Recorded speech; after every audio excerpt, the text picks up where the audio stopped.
We got solar. What's going on, everybody? It's Jason over at Adventure Ready Off Grid. Just gonna do a little quick rundown. I mean, a small review. I haven't had this long to give you a whole lot of real deep feedback on it, but people that are, I guess, don't know or not familiar with solar want to know the value of it, think it's overpriced, all the above. Give you a quick rundown. So we run the Yeti. This is the Goal Zero Yeti 400. Trying to stay out of the shadows here. This is the model we have. It's a 400 series. We did not buy this model, particularly buy this is the one we wanted out of the batch. When we came up here in July, this is the only one they had in stock in the whole town. So I don't mind the brand. They're very expensive. All the brands are. This is essentially just a battery in a fancy case. It's a 400, so you got 400 watts of power on that thing, and basically this would be considered maybe the second up in the low. I think they have like a 200 something, 400. I see them in, you know, the maybe 750, 1000. I would have bought 1000 if I had my choice, but no one had like anything like that in stock. So anyhow, this 400, we use it basically for charging cameras, charging phones. I run my lights off of it at night, like little fluorescent lights inside the tiny house, or around when we're camping out here on site. Run our refrigerator. We have a refrigerator freezer from Tough Stuff Overland, and it's one of those dry style refrigerator freezers. You don't have to put ice in it. It stays nice and cold, works well. This actually provides enough power. This one charge on this overnight will keep that thing fridge and freeze at a pretty good temperature, and we're usually about almost dead on this thing. And by the morning, if you sleep 8 hours, 8 to 10 hour timeline, probably 8 hours realistically, to keep my fridge going. So we used it for that originally because we were trying to bring as much food as we could out here, and keeping it cold overnight. And during July, when it does get about 98 in the daytime out here, and in the 60s in the evening. So anyway, ports on this thing. You got your input, you see right there, shadows everywhere. You got a couple different, you got a 12-volt adapter, you got a couple USB ports on there. You have a couple AC outlets on there for standard 12-volt power. Each of them has a little plug at the top, so if you push that plug, that turns it on. You can see on this AC maybe, and not with the shadow. There's a little green light under that means activating. We're very low right there. We just turned it on, so it was down to 0. I used it to leave the lights on pretty late last night. Obviously, there's no solar power coming in. It's not charging. You're just strictly doing an output, not an input. So right now, we're using a MC4 connector to their proprietary style of, I can't remember what this connection's called, like a 4 something or rather. Anyway, it's an MC4 connector. You see right there. And it's attached to that 12-volt plug that they use inside here. I can't remember what the terminology, what the actual name for that is, but you can find it online. So anyway, so Goal Zero is the actual battery system here, the Yeti 400, and I'm using Renogy's panels. The Renogy panels, I use these at work, not this particular type, but something similar. And I'm just familiar with the brand. They do a really good job on covering their product. So that's why I went with the Renogy's. I did not buy these up here. I bought this and was charging it off of a wall outlet or off my truck and then using it overnight. So this thing is a 100-watt suitcase panel system.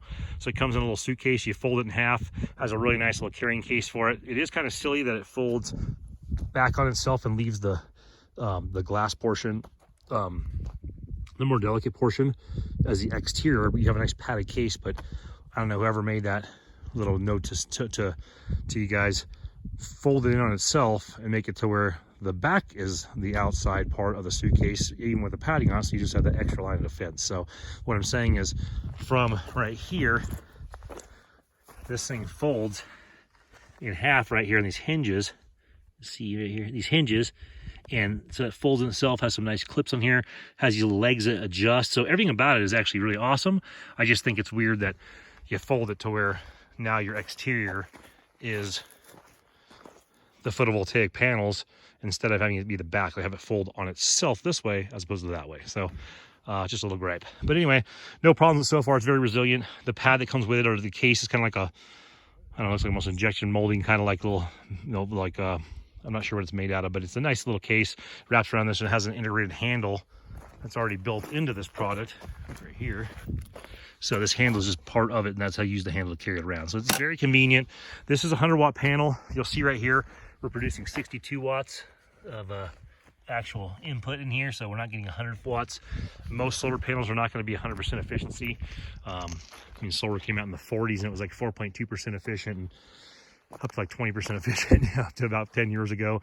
So these smaller panels seem to be more efficient than some of the bigger house panels. So 62 watts out of 100 watt capacity. This little shadow right here will actually make a difference. See those? Any shadows you have on it. So I'm not really critically worried about that. This is just sits out here all day long. So basically we start at 0 every morning on that thing if we've used it, and it gets up to 100% pretty quickly. I'm right now charging off of this at the same time it's producing. So I'm putting 62 watts in, and I got 12.2 watts going out, or 12.2 volts, sorry, going out to charge up a one of our batteries for one of our drills. So if I was to take that off, I'd be just charging faster, but it won't affect the input. The input's still going to be 62, 61. The highest I've seen this thing produce is 78. The lowest I've seen this thing produce, like with really bad cloud cover, even though photovoltaic is relying on UV, not necessarily direct sunlight, but with some sort of cloud cover for thicker clouds, or just inclement weather, I've been down to 28 watts of input, about 20%, I guess you'd say. Well, that's a 100 watt panel, yeah, 20%, 28 watts. I'm at 61, 62, you can see fluctuating right now. 78 is the highest I've seen this thing do, and 28 is the lowest I've seen this thing do on a normal day. So anyway, that gives you an idea. One thing, like I said, not to steer away from Goal Zero, but Goal Zero's panels were really expensive. They make it seem like you have to use their panels. Their panels shouldn't make a difference on the efficiency. Renogy's a phenomenal brand. There's some great offshore, no-namer brands out there. Some Taiwan stuff, some Canadian stuff, some, I don't know, wherever they're coming from. But like I said, Germany, there's a bunch of different areas that make panels. Renogy's as a household name, obviously Goal Zero is as well. I just like this brand, and I like that the carrying case was compact, had a little coverage on there that kept it safe, and this is efficient for what we're using it for. We're using this literally for charging up electronic devices, charging up batteries. Just make the investment, and then you get the free solar, the free energy from it from that point forth. So panel wise, I mean, I don't know what the warranty is, anything these things are. I can't remember what I paid for this thing or that thing on top of my head. This was like 400 something, so it was not cheap for a battery little case with some plugins, but it does its job. That was probably a couple $100 from what I recall. It was cheaper than the Goal Zero panels. It was probably the cheapest 100 watt suitcase I could find, and I probably bought that. I hate to give the business, that guy doesn't need any more money, but I probably bought that off of Amazon. So or it could be on Walmart. Walmart.com actually has a bunch of stuff, which I mean may as well be Amazon, right?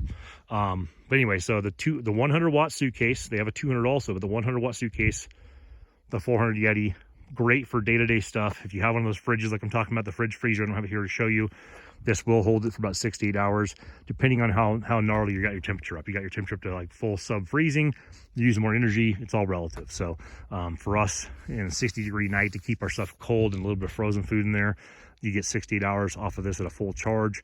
If you slept a 6 or 8 hour night and you wanted to see in the morning, you could have the panel sitting outside your tent, and by 5:30 in the morning right now you get sunlight, so it would carry through that way too. I'm just talking about that standalone. So, and like I said, the MC4 connectors with a 12 volt adapter is this part right here. You can pretty much make any of these compatible with any other brand. So all the proprietary stuff they tell you online is great to make them a bunch of money, but it's not accurate. So there's enough people making these connectors, they'll connect to anything. So anyway, guys, that's not a plug for the company. So I'm not endorsed by Renogy, I'm not endorsed by Goal Zero. This is what we're using. We've had great experience with this. I've had other people online say they had horrible experiences with this. Ours has been great. We've had great experiences with the suitcase so far. I've had this since July. Probably used it 10 times. Had this for maybe 2 months now. I've probably used it 6 times. So, but had good results at all times, and kind of knew what I was going into.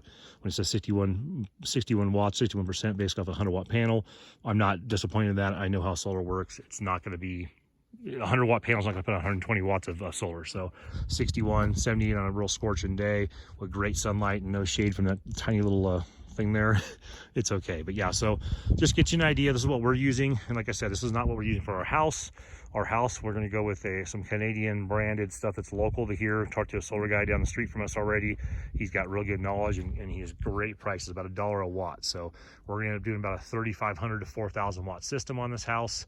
And so far from talking to him, what we need, that'll be plenty for everything I want to produce out of here.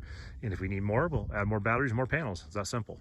But yeah, this is just our portable system. It gets us through, and this is kind of a little breakdown. If you have any questions, I don't have a ton of data on this thing, but I can, I can give you direct feedback on what we're plugging in on this thing, what we're experiencing. But mainly it's drills, Sawzalls, battery packs, 18-volt battery packs for Makita and for Craftsman and for Ryobi, basically. And then running a refrigerator from Tough Stuff Overland, a company that I just happen to have a refrigerator from. We're running their refrigerator overnight off of this particular unit. All right, right on, guys. Hope everyone's had a good time out there. Let's grab that free energy from the sun. It's only free after you spend about $500 to get it. Take care.